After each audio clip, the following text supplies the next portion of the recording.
Life in the Leadership Lane. I'm your host, Bruce Waller, where I'm getting to talk to leaders that are making a difference in the workplace and in our communities. What do they do to get started, and what do they do to continue to accelerate as leaders in that leadership lane? And today I'm talking to a very special guest as we kick off 2021. I cannot believe we're in the new year. We're going to talk to Mandy Monk. Mandy is the HR director, a leader at Wingstop Restaurants. Mandy and I actually met at one of the Dallas HR events, and I am so excited to have you on the show today. Thank you. It's a pleasure to be here. Super excited and excited to be in 2021. Oh man, me too. We're actually recording this episode in December, and we're going to be airing this, I believe it's the second Saturday of January. But just a real quick shout out. I would just want, of course, we met at Dallas HR, but then later I was visiting with a mutual friend, Beth G, and she said, hey, we need to connect. So I just want to give her a quick shout out. Absolutely. Beth is phenomenal. So I'm glad she put us together again. Yeah, isn't she great? So, man, listen, I want to get into a lot of stuff. We're going to talk leadership. We're going to talk about, how can leaders really get off to a good start in a new year? What does that look like? But before we get started, I would love for you to share a quick highlight of Wingstop and how do you serve your customers? Yeah, great question. Wingstop is phenomenal. I always tell people that we are a people business that just happens to make wings and fries. We are really about our team members. We're about our brand partners. We're about the community. We're about the world. And so we stand up for what we believe in. We're an authentic business and authentic people, everyday people who come together to make people happy with wings that they serve. And so for us, it's about giving back in a little bit of a different way. From a food perspective, but also an experience perspective as well. So serving the world flavor. Oh man, I love that. Serving the world flavor. A couple of words you used there, authentic and community. I always talk about, leaders that make a difference in the workplace and the community. When you talk about community, man, it's just bigger. And then you said the word authentic, and every year I like to have like a word of the year. And a couple of years ago, I had the word authentic. I wanted to be authentic everywhere I went. Absolutely. It is one of our key values. So it is something that we strive for every single day.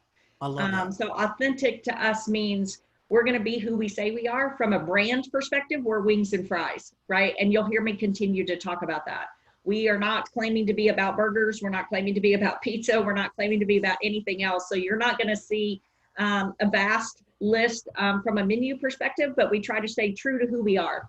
And we also do that internally from a leadership perspective down to just individual people. Oh man, I just absolutely love that. You are a business leader serving HR. I would love to hear, the Mandy Monk story. Like, where did you grow up, and how in the world did you get into HR? Can you share that? Yeah, so I have a little bit of a different story than most people and how they started in HR. So I'm an Army brat. My dad was career military.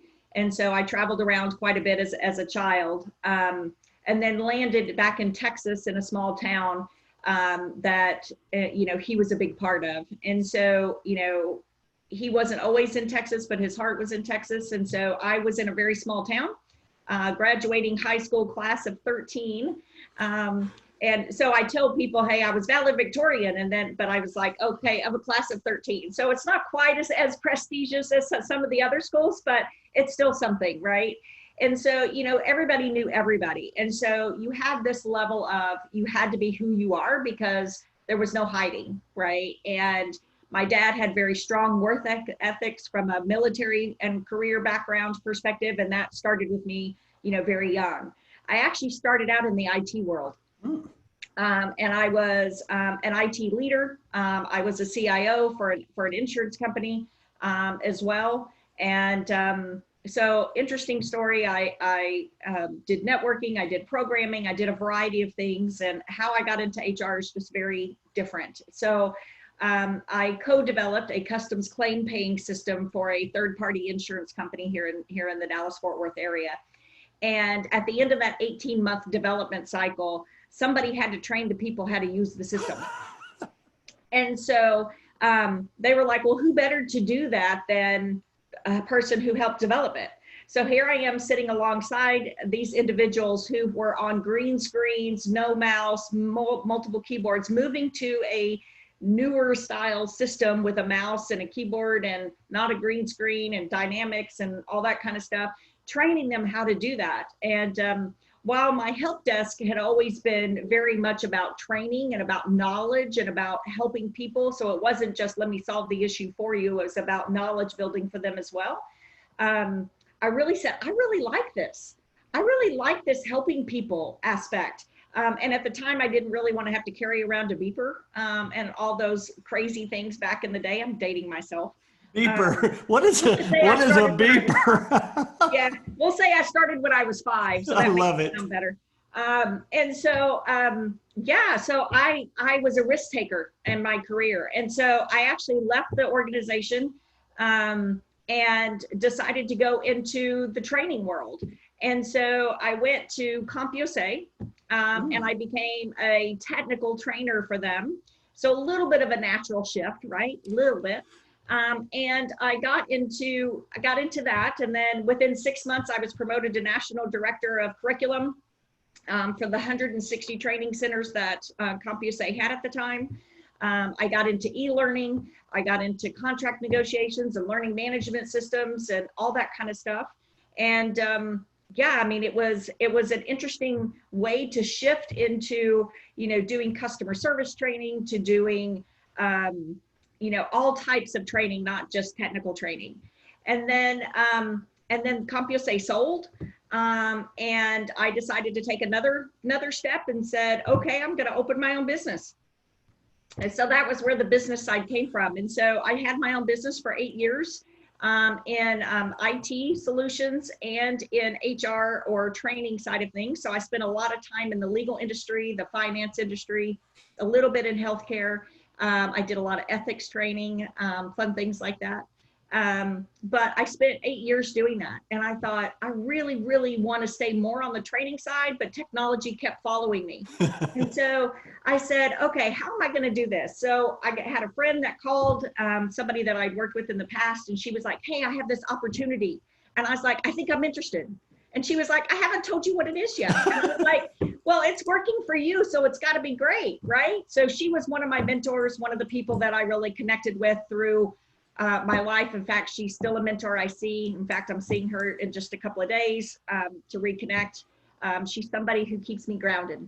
And so I went to work for Citigroup. So I sold my business, went to work for Citigroup in a 400 plus training and HR organization. So one of the largest HR organizations I'd ever worked with. And I learned all about what was then called performance management. And so I learned about assessments, and I learned about personality tests and things of that nature. And I spent a lot of time on certifications and learning about process for 250,000 people. And so it was a phenomenal place to be. We developed leadership curriculum. We developed every type of training you can imagine for such a large organization until the bottom fell out with the subprime industry. And so I left there and I went into the retail industry. Of all places, I went into restaurants. So for the last 15 years or so, I've been in restaurants and retail focused on HR strategy, HR talent acquisitions, to really helping smaller organizations and mid-sized organizations figure out how do they grow. And so from my entrepreneurial side, I started up a business again. I worked for Yum Brands. I worked for Brinker. I did some work the last 5 years prior to Wingstop with my own business in HR and having an HR consulting firm. And so really just spent time helping people learn how people connect to business without the fluffy. I love that. Helping people learn how to connect to the business. That is absolutely fantastic. Man, there is so much. So what you're telling me is it wasn't a straight line. No, not at all. It wasn't a straight line. And we find that, through most leaders. One thing that's fascinating to me is that little do you realize all of the training that you're going through. I mean, even having a business for 8 years and then going to work for a company like Citigroup, I mean, massive, like that's hard. right? I Yes. mean, you have your own schedule, you have your own autonomy, you have your own thing you do, and then all of a sudden you're in this massive organization. But look at, all of these different things you've done where it's led you to today. That's incredible.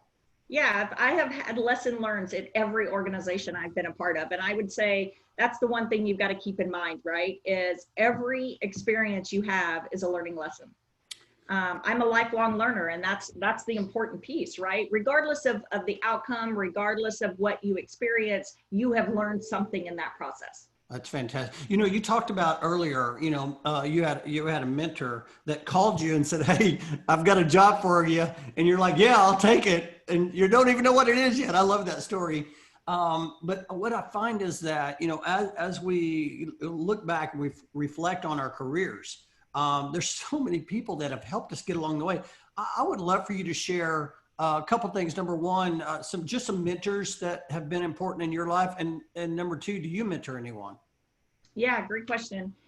So my first mentor was the one that I was telling you about. She really helped me stay grounded.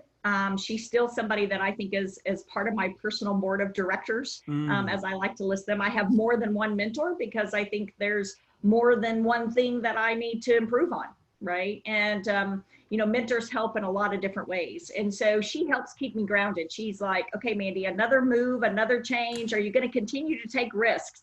She is not as big of a risk taker. She's been with the organization she's been at for close to 20 years. And so, I love to bounce things off her as to, how risk adverse can I be or not be relative to that process. So she is one that I know will lead me straight. I know that she will give me the pros and the cons, and I know that she will give me her insight at any time in any situation. I have another mentor who was with me as part of my business, and she's somebody I still reach out to. In fact, when I sold my business, I sold a big part of it to her. And so she took over a big part of my clientele from the first business that I sold. And so she's somebody that, I just go to bounce the business aspect of things, even today, because Wingstop is a business, right? So if I'm thinking about from a business perspective, how does HR connect to that? I still need to stay solid in the realm of this is a business, right? That we are leading. Yeah. But I've had many great mentors over the time. And I continue to make sure that I have multiple that fit that. And then for me as a mentor, yes, I have a couple people that I mentor inside of Wingstop. And then I also have people that I mentor outside of Wingstop as well. And it's such a great place to be.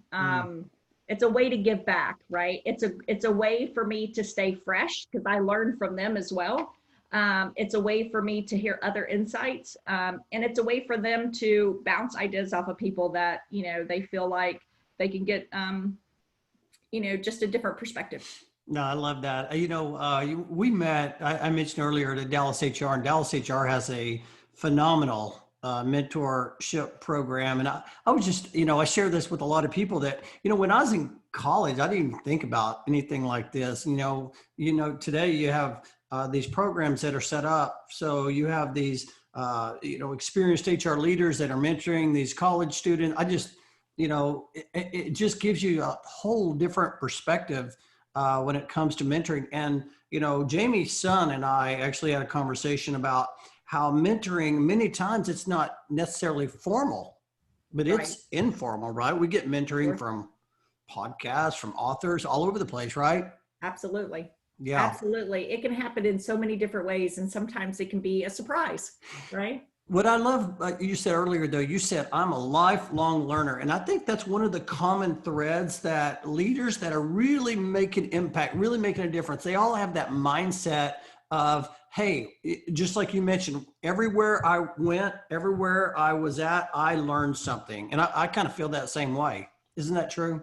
Yes, absolutely. I think that there are many times when you have good experiences, you have bad experiences, you have, mediocre experiences. But at the end of the day, if you step back and think about two things, which is really where my purpose in life falls, which is what did you learn and what legacy did you leave?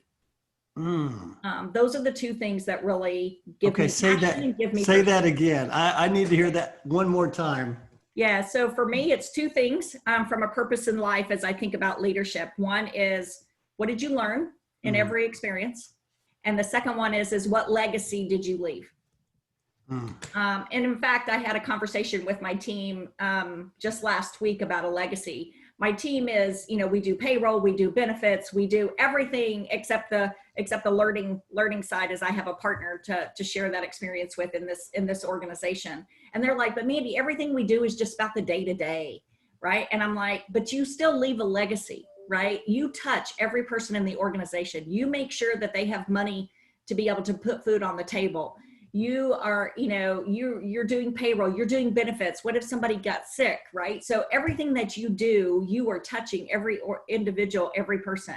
And so what legacy are we trying to leave as an organization, as a team, and as a person? To me, it's about giving back, right? It's about, if I think about my days at Brinker, one of the things that I still get calls about that just gives me goosebumps every time I talk about it, is that we were able to put a management leadership program together that gave college credit. mm. And so that college credit allowed so many people to begin their college career and or to finish their college career.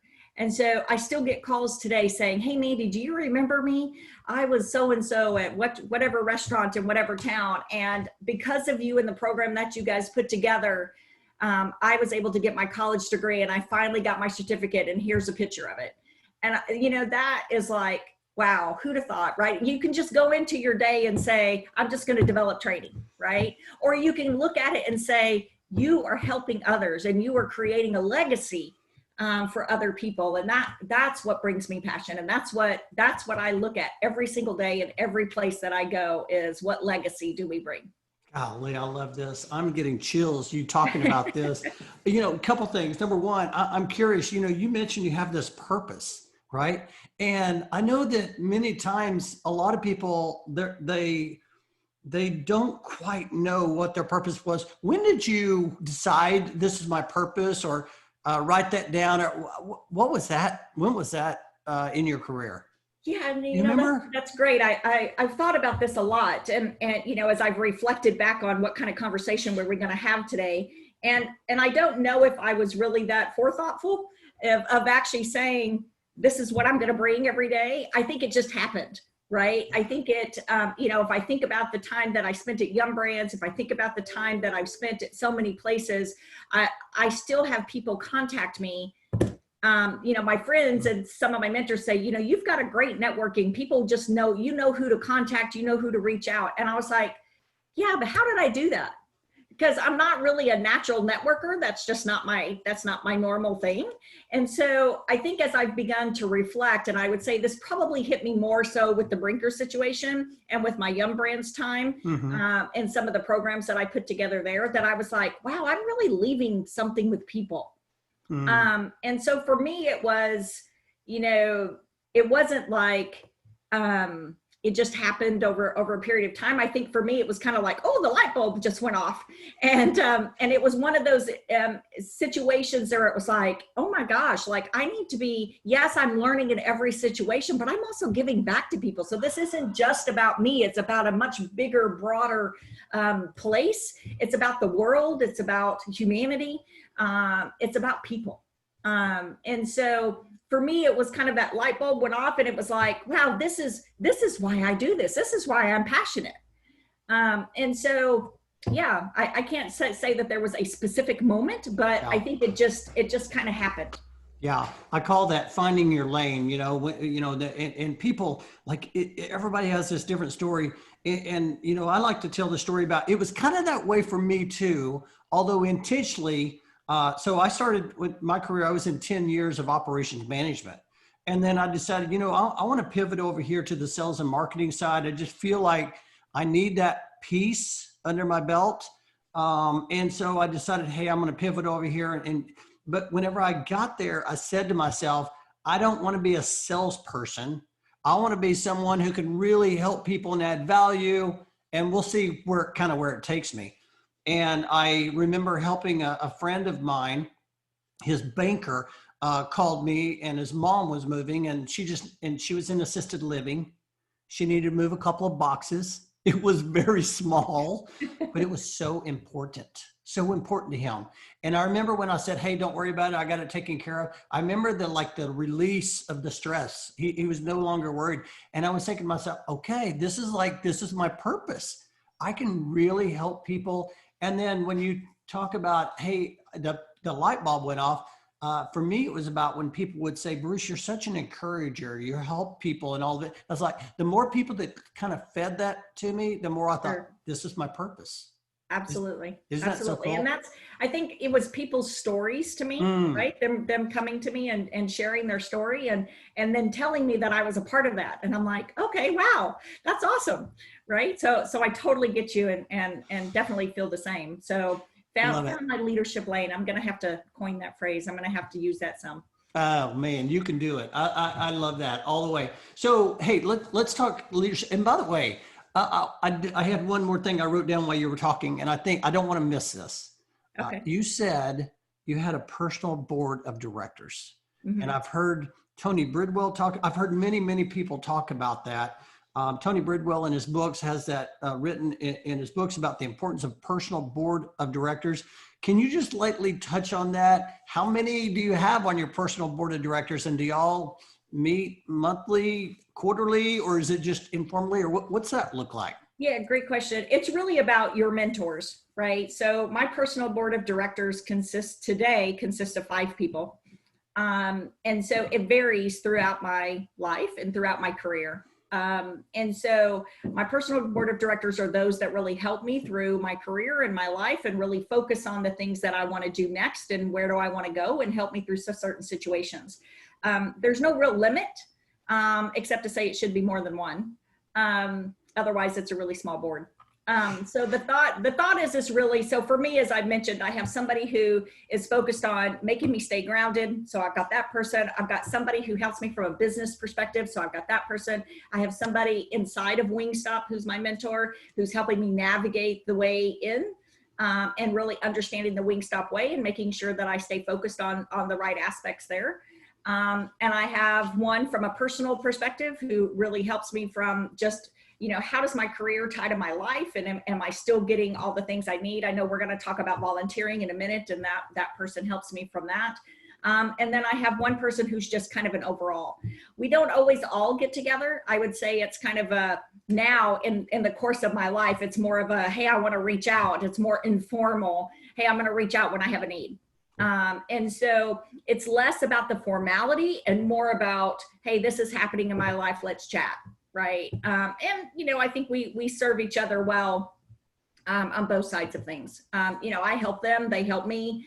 We kind of become our each other's personal board of directors. Oh, that's fantastic. I appreciate you sharing that, because like I said, this is the first of the year. We're talking about planning, everybody's goal setting. They're trying to get off to a good start. And I think that's one very important piece that people need to think about, is that, you need accountability partners. And that's exactly what Mandy's talking about, this personal board of directors to help you, guide you, keep you in the, in that lane for success. I appreciate you sharing that. So let's talk leadership. 2020, what a year. Thank goodness it is over. I would love for you though, if you could just touch on, did your leadership change at all in 2020? Did you have to shift, and maybe what were some silver linings?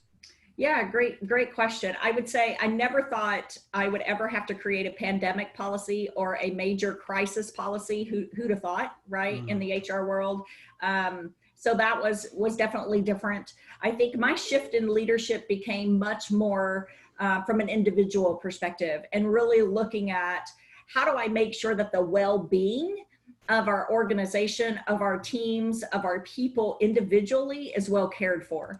So it's not that we haven't had a wellness program or that we didn't have benefits. It was really much bigger and broader than that. It was, okay, so what are we doing from, a COVID situation? We closed our restaurants early, and we closed our dining rooms really early in the process. We have said publicly that we were the first ones to kind of close our dining rooms. We will be the last ones to reopen, because it's critical to us to have the health and safety of our team members and our guests be critical, right? It's super important. We've been able to shift our business model to support that. And so my leadership has had to adjust to say, what's happening in the COVID world? What is happening with mental health? What's happening with people individually? Who are they connecting with? How do we help manage them through this crisis that we are seeing, both from an economic perspective as well as from a health perspective? It's very different, the conversations that I'm having today versus what I was having a year ago. So the conversation about wellness and benefits was, what kind of programs are we going to put in place? How can I help you with this type of wellness? To, I want to make sure that you're going to stay healthy and safe in the environment that we have created. How do I make sure that when you travel to a certain location, because we're visiting brand partners and we have over 1,500 locations, how do I make sure that you are following the rules and the regulations, and that not only that, but that you were safe when you travel? And so that's different, right? That's your heart, right? That's making sure that you were connecting with people about themselves personally. That's not just about the business, but it's about, it's truly about making sure people stay alive. I love that. I absolutely love, you talk about your heart, totally different conversation, versus, hey, what, where are we at on this project, versus starting the conversation with, hey, how you doing? Yeah, how are you doing? Absolutely. And then also how you're communicating. Like before, you might have been communicating maybe at the store, maybe in the office. Now you're Zoom, right? Yeah, now we're all Zoom. We actually send out daily messaging to our teams because we feel it's important that they stay connected. For 9 months, we did a weekly vlog with our CEO. And he connected with us on a weekly basis. Now we've gone to bi-weekly, but we do a weekly vlog with him to learn about what's happening in the business. And to be honest, the biggest part of that is just, goes back to our authentic side, which is just open it up for questions. He just allowed us to ask anything we wanted to ask. We touched on, the health of people. We touched on some deaths that occurred. We all got really emotional and really close. And you would think that would be a challenge via Zoom. But for us, because we were already close and because we have this phenomenal culture within Wingstop, we were able to continue that through Zoom side of things. Oh, man.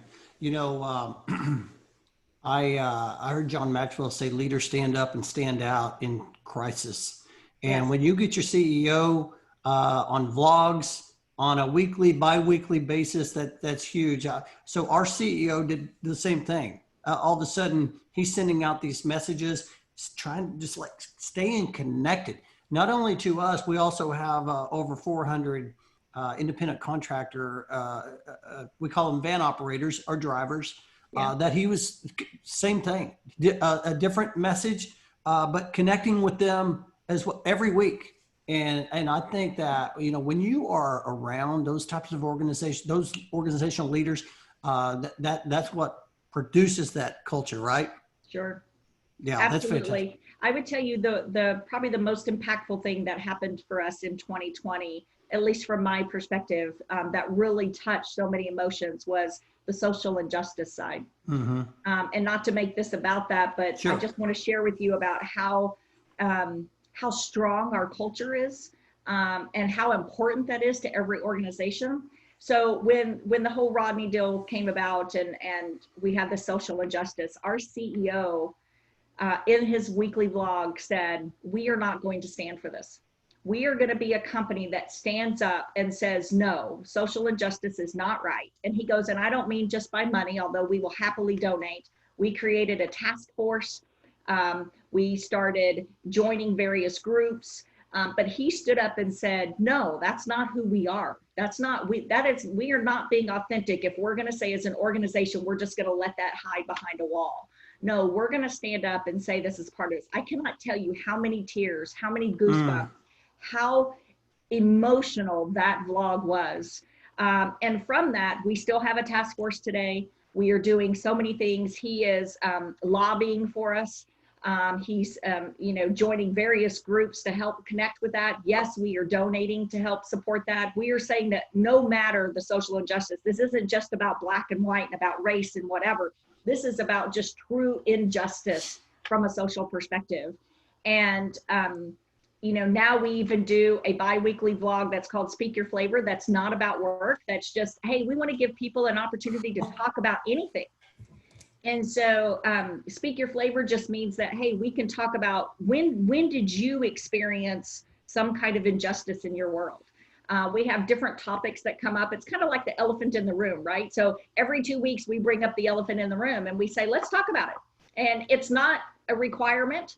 It's optional that you attend. When you've got something to share, bring it, right? And so it is so cool to have something like that that's not just about work, but touches us individually.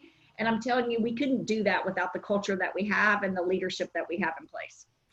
Well, first of all, I thank you for bringing that up. I applaud you. I applaud your leadership. Speak your flavor. That is fantastic. I will tell you, I agree. That is a silver lining of 2020. So I served as president of Dallas HR in 2012, served on the board of trustees for many, many years thereafter. I remember even before that, we had a diversity and inclusion committee. Mm-hmm. And I remember we've always had that, but there was never any motion. It was just there. Sure. And then 2020 all of a sudden put that spotlight on it and said, hey, we're going to do something about this. And so I agree with you. I think, man, I really appreciate you bringing that up. And I love what Wingstop's doing in that area. And I guarantee a lot of people that are listening right now are going to become even bigger fans just because of that. Great. Like I said, it's one thing that I was interviewing Melissa Carrillo. She's CHRO in El Paso, and she was talking. I asked her a question about what's her favorite holiday. It's kind of expecting, Thanksgiving, Christmas. She said it's New Year's Eve, and I said, why is that? She said because it's a chance to kind of set your goals, and it's a fresh start. And I thought, man, that's so awesome, because I really plan my. I do a lot of my planning during that week as well. I was just wondering if we could just kind of shift a little bit and talk a little bit about 2021 and what do you do and your leadership? What do you do to really get off to a good start? I mean, it's like many companies seem to use that fourth quarter for their business planning and say, okay, it's time to go. And then, of course, you'll hear a president talking about he's got this 100-day plan to get him off. I'm just curious, what do you do in your leadership, from your leadership perspective? What do you do when it comes to getting off to a good start? Yeah, great question. I actually am working on a lot of things right now as it's kind of the end of the year and we're moving into the new year of 2021. And I know that, when this posts, it'll already be January, but for me, the first place starts with what accomplishments did you have in the previous year? You don't want to leave that behind. A lot of people look at things and they go, oh my gosh, 2020 was so horrible, right? How do we get out of that? But there were still a lot of great things, right? If I think about the silver lining with Speak Your Flavor and the social injustice and so many things that were a silver lining. So again, it's those lessons learned, right? What were the lessons that I learned in 2020 that I can carry forward to 21? So I look at that, I meet with my team and say, okay, let's talk about what are our big accomplishments in 2020, what were our lessons learned, and then how are we going to bring that forward in 21? As we look at 2021, I would say, for me, it's thinking about, again, my legacy, and not just my legacy, but my team's legacy, the organization's legacy. There's so many different aspects to that. So I build out three components to thinking about my 2021 year. What's the organization's legacy that I want to leave? What's my team's legacy that I want to leave? And then what's my personal legacy from a personal perspective? And that's how I kind of build my goals and my focus as I think about going into 21. So I've, really begun to think about, for myself from a personal perspective is, how do I continue to give back? How do I continue to grow Mandy? how do I continue to, use my personal board of directors? How do I use the people around me to continue to improve and become the best me that I can possibly be, both personal and professional wise? From an organization perspective, I think, Wingstop's in a phenomenal place, but that doesn't mean that we don't have work to do, right? And as I think about 21, there was a lot of hardships in 2020. How do I make sure that people are still whole in 21? How do I make sure that we are looking at all aspects of a person's life? And how do things change, whether it's from a benefits or a personal perspective? There's been so much change in 2020. It's, how do we make sure that we're communicating right, that we are really looking at people and how do we touch them? And then from a team perspective, I always want to get back to my team, and I want to think about the legacy that I want for my team is how are they growing and developing? And what is their legacy? How do I help them make sure that they have their own legacy that they are leaving and that they find value in what they are doing every day? Wow, man, let me tell you that's fantastic. This is gold. If you're listening on the podcast or you're watching here, write this down. Make sure you've got your journal. You may want to listen to this. This is absolutely fantastic. I love how you first talk about reflection. Reflection. It's so important. I think you're right. A lot of people are just like, let's just move on, forget about it. But you really need to look back and try to look at what were some of the good things you can pull out. Hey, what were some of the mistakes and failures you made that you can learn from, and then just kind of move on. Absolutely love that. I want to touch though on you talked about growing yourself and growing your team. Like that right there just got me energized. I'm curious, does Wingstop have a leadership development program? We've had one in the past, and we are working to redo a lot of things with our leadership program. So we're doing a lot of work with the table group. So Patrick Lencioni's group, we focus a lot on the ideal team player. So humble, hungry, smart. And that's a big focus for us. So we're working to kind of expand that and grow that in the organization where we are today. Oh, that's fantastic. I love his podcast at the table. He's good. Yeah, that's fantastic. So, okay. So I know that I have some questions down here below, but I want to go ahead and ask you, how does Mandy grow in 2021? Like, what are just kind of high level, a couple of things? Yeah, great question. How does Mandy grow? Mandy grows by really looking at herself personally. And what's going on in my life. I'm really grateful for my family. I'm grateful for a lot of things that have happened. I'm grateful that I'm a big risk taker when it comes to my career. And I would say the big things for me would be really stepping back and looking at the 2021 year to say, how does Mandy get more strategic? I know that may sound funny because I talk a lot about strategy and I talk a lot about direction, but for me, strategy is where I thrive. Strategy is where I love to live. Execution is a huge part of that, right? But I need my team to really execute. I've spent a lot of 2020 in the weeds. And so for me this year is to, for the 2021 year is to come up out of that. And let my team drive the things that we have set forth. And so my personal side is really to begin to work on my balancing. Love that. I absolutely love that. And I think that a lot more leaders have that common thread of really spending time on strategy. That's hard to do because you're just busy. Like if we put all of our things we need to accomplish that day, there's no way we can accomplish everything. So we have to try to figure out where can we find that time to really think through some strategy. And I think that when we get to that point, we can really move those rocks. But until we get to then, of course, that takes a strong team. Sounds like you have a pretty strong team around you. I think so. Yeah, they've come a long way. They've done a lot this year and in 2020 and are going to do a lot in 21. And I think it's just continuing to grow them and develop them and get them to be the best of themselves.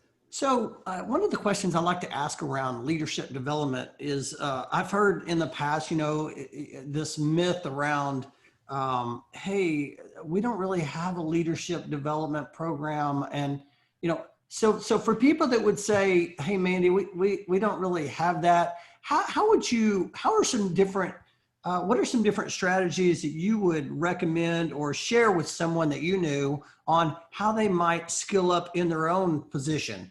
It doesn't really matter like really where they are, just what are a couple of things they can do to skill up on their own? Wow, that's a fantastic question. There is so much available out there today. You can learn so much, whether it's through your podcast, it's through somebody else's podcast. There's free programs and courses out there.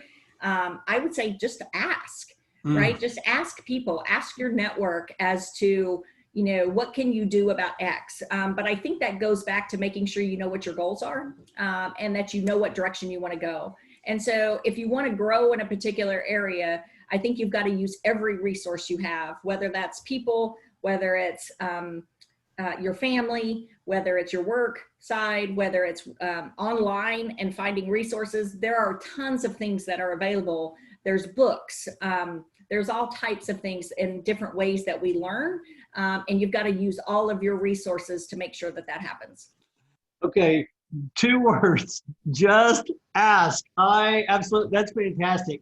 One of the areas that a lot of people don't talk about this, and because I've been in volunteer leadership for so long, and today, of course, serve with Texas SHRM, one of the areas that people don't think about is volunteer leadership. And, early on, I remember it was more of a, hey, do I have time for that?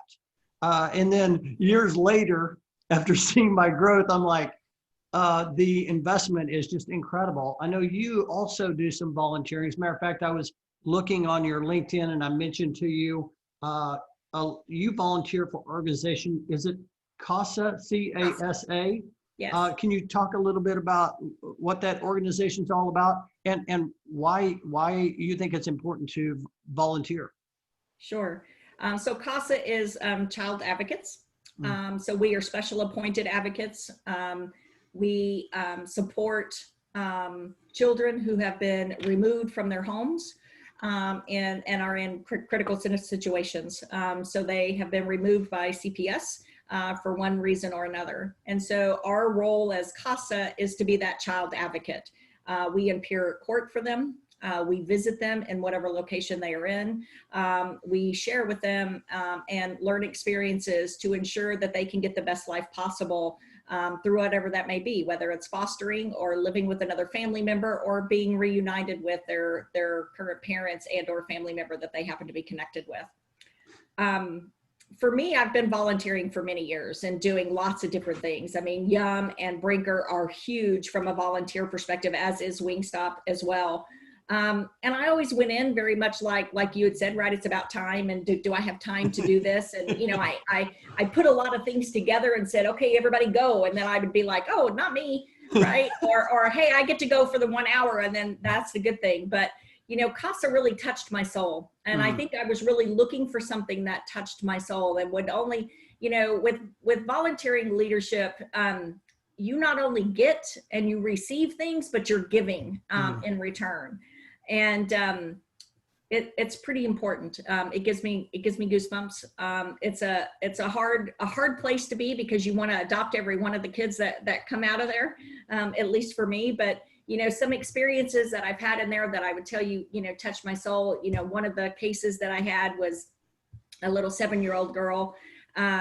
She was with her grandparents. Her mom and dad were not in a good place, and she'd been removed from her grandparents' home, and she'd never been to a mall. And I was like, what do you mean you've never been to a mall? We live in the Dallas-Fort Worth area, right? How could you not ever have gone to a mall, right? And so I took her to the mall and she was just awed by that. I took her to a restaurant that you had to use napkins in your lap. And it wasn't like overly, it wasn't like a 5-star dining restaurant. It was just a restaurant that had a cloth napkin, right? And teaching her those things. She loved to bake cupcakes, but they didn't have a real oven in the location. And so I bought her an easy bake oven as a way for her to do that. I took her to Sprinkles so she could learn about baking ovens. And I said, you can pick any flavor you want. And she was like, I would like vanilla. And I was like, okay, well, you know, it just comes down to choices, right? And so for me, it's like, wow, like I really worked with her on, she was a phenomenal reader, well above her age group. And I was like, you know what, reading is a way for her to get and learn and experience other environments. And so I really encouraged that with her. And I took her to the bookstore and we bought all kinds of, you know, personal books that she really loved. And then we got her some educational books as well. And you know, just different ways of giving back. But she really touched my soul. She was in foster care for 345 days before she found a new family, and she is connected, and she will be a part of me forever, right? And that's just something that you'll never lose, right? Like, I mean, she has changed who I am. Like she's changed a different part of that. And so I think for me, volunteering is less about you get your 1 hour a year or 2 hours a year. It's find something that touches your soul. Whether that's bowling with the Junior Achievement League, or, you know, because you love bowling, or it's a little brother, little sister, it doesn't matter what the program is. It's just find one that connects with you. And I think that's what I was looking for all those times. And Casa has been that for me. I can tell you found that. And I appreciate you sharing that. If someone, well, let me ask this, how long have you been involved with that organization? Oh, 4 years, 5 years. Wow. Yeah. Good for you. And how did you find it? You know, interestingly enough, they were doing I do the one that's Lone Star Casa, which is a part of the counties that I live closest to. Okay. And they did a little seminar here locally, and I was like, I'm just going to go and see what that's about. I've never heard of that. And so I went, and I really connected with the leader there, and I was like, maybe I should be on your board. Maybe we'll talk about that, right? And then she was like, well, you know, we want people to experience it as a volunteer first. Maybe you could become a CASA first, and you know, and we think that we would value you much better that way first. And so I was like, okay, so it's 30 hours of training that you go through. It's pretty significant because obviously you're involved in a lot. Yeah. And I was like, wow, that's a big commitment. Can I do that? Mm-hmm. And yeah, I mean, it was, wow, it was the best thing ever. Yeah. Wow. Yes, big investment, but bigger return. Absolutely. Wow. That's fantastic. Okay. So for someone that doesn't know about the organization, and I appreciate you sharing this so much.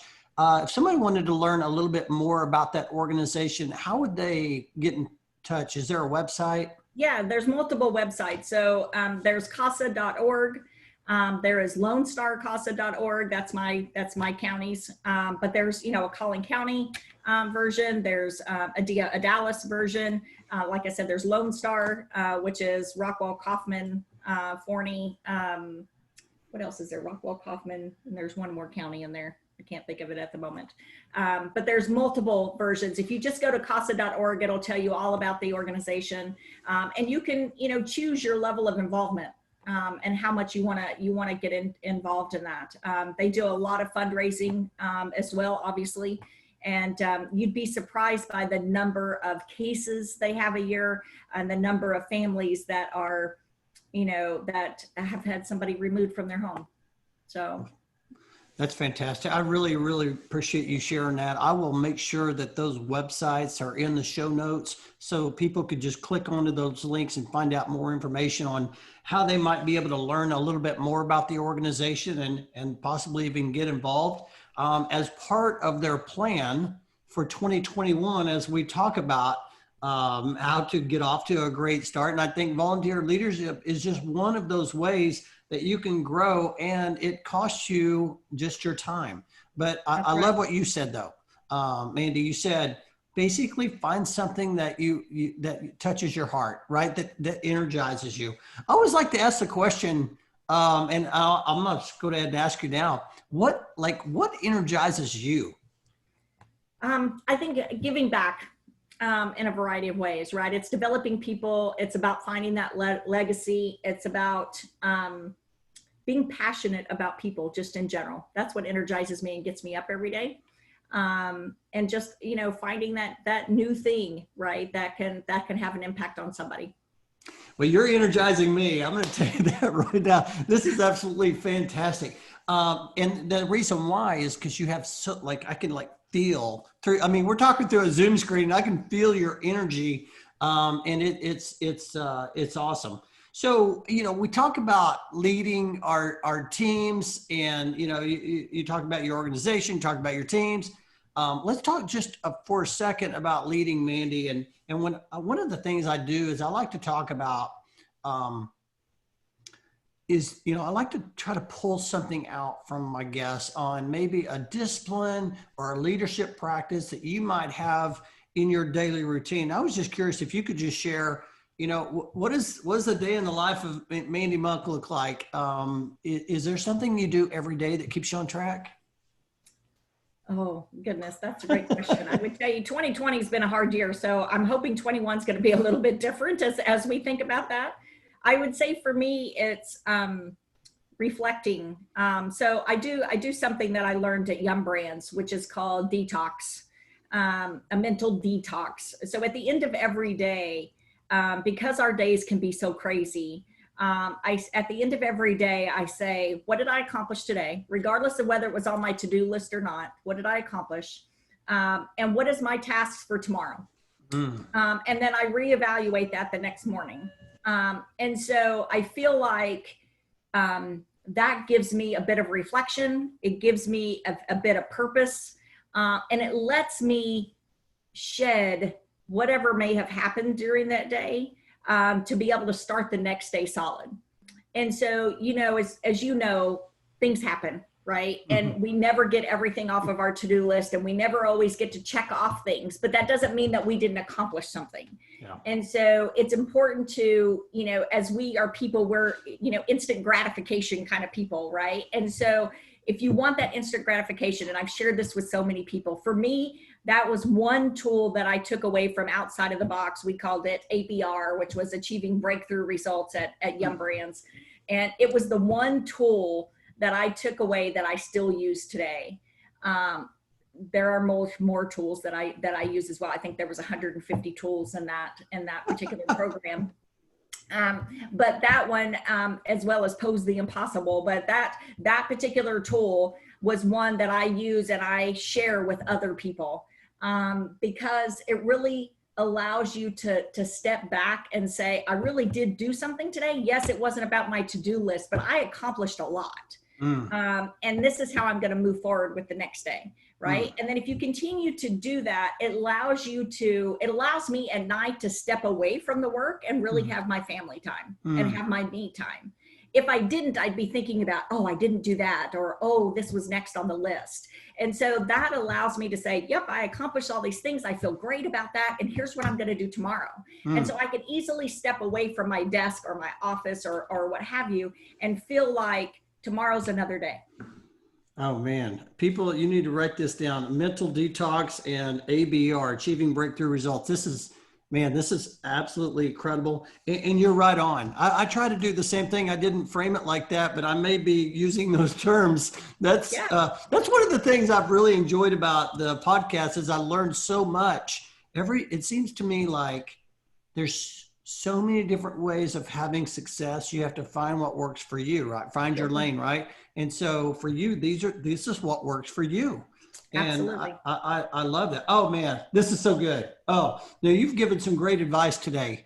And I'm just wondering if you could share, or is there anything else that you want to share that maybe some advice that you were given, it was so good, you just find yourself given that advice. It may have been from a family member or someone you worked with. Anything that you want to share? Yeah, I think the biggest thing is to be true to yourself. This isn't about following somebody else. And I think that's one of the things that I feel has made me successful is that I've charted my own path, and that your path is going to be different than my path, Bruce, just like somebody else's path is going to be different. And one isn't right or wrong. It's just what's right for the person, right? And so don't try to live somebody else's life. Be true to yourself. That's fantastic. That's gold. That is gold, man.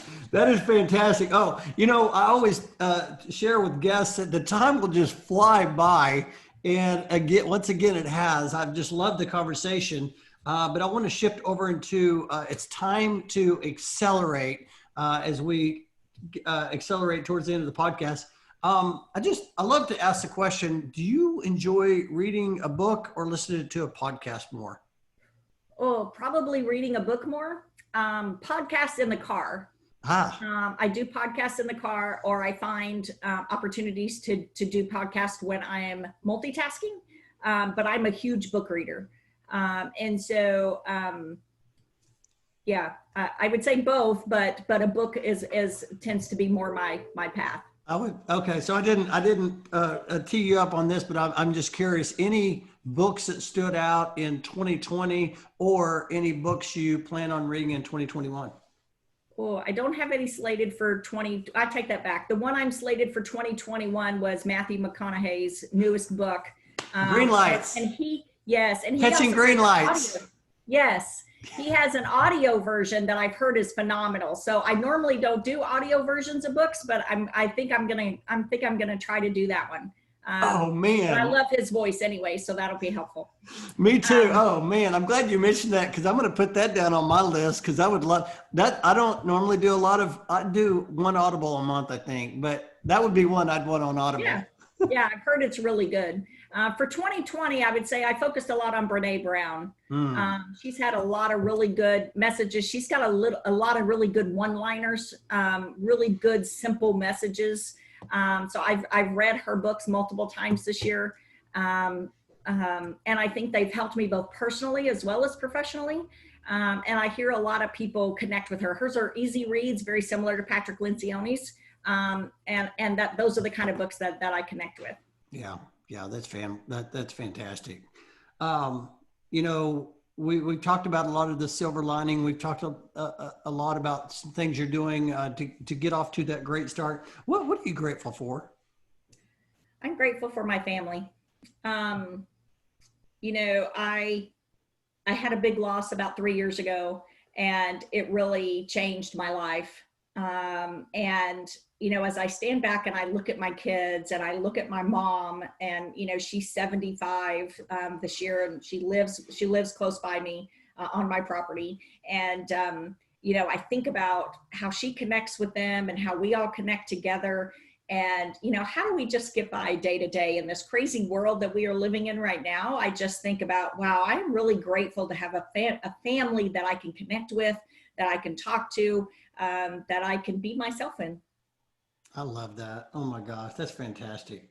Okay, so 2021 is here. Yes. We've talked a lot. I know we're recording in December, so you're still thinking about some different things. I would love to know, what are you most excited about in the year 2020? What are you excited about the year ahead? You know, this is going to sound strange, but I'm really excited about normalcy. I'm hoping that we get back to some level of normalcy. I mean, I think it's going to be different, but I think we need to find our new normal. And so, you know, I use that term a lot when thinking about grief and other aspects through life. But sometimes when you go through a crisis and you go through this pandemic, it's not about getting back to exactly the way that it was before. It's about creating a new normal. So I'm most excited about creating a new normal in 2021. Creating a new normal. Oh man, I got to write that down. That's fantastic. Oh, so good. Okay, so we're down to the final question, and I love to ask this question to all of my guests. And the question is, Mandy, that's 10 years older, she's knocking at your door right now, and you answer that door. What is she saying to you? It's okay to take risks. I took a lot of risk really young in my career, and lately I have not taken as many. And I would say the 10 years from now, I think she would say to me, that's okay. You've survived that. You've been there. You've done that. You can do that. And it's okay to take risks. I appreciate you sharing that. You know, I've never been a real risk taker. I've been an educated risk taker to where I knew that, okay, there's a good chance this is going to work out. But no, that's fantastic. I appreciate that. And like I said, the time goes by so fast, but I just want to say Oh man, thank you for coming on the show and sharing your perspective. I know people are going to get a lot out of a lot of the things you shared, in particular, some of the things that are going on at Wingstop that you guys are doing phenomenal, especially around social injustice issues. Yes. And then, getting out of the gate and really building momentum in the year 2021. I think there's some things that you shared that is just going to be so impacting. And so I appreciate that. So if somebody wanted to follow you or learn more about you, how's the best way they should connect? Yeah, I think through LinkedIn is the best way. I'm on there every day. So yeah, just reach out through LinkedIn. Happy to connect. I love to network, love to connect with more people, love to chat, mentor, whatever that might be. So just reach out to me on LinkedIn and we can go from there. Mandy, you are driving in the leadership lane. Talk about one-liners. I have on my sheet of paper, I have so many one-liners down. I absolutely appreciate you sharing and being on the show. And I can't wait to share with everyone. I just want to wish you success and the very best in 2021, my friend. Thank you so much. It's been a pleasure. And thank you. Wishing you success as well. Awesome. See you. All right.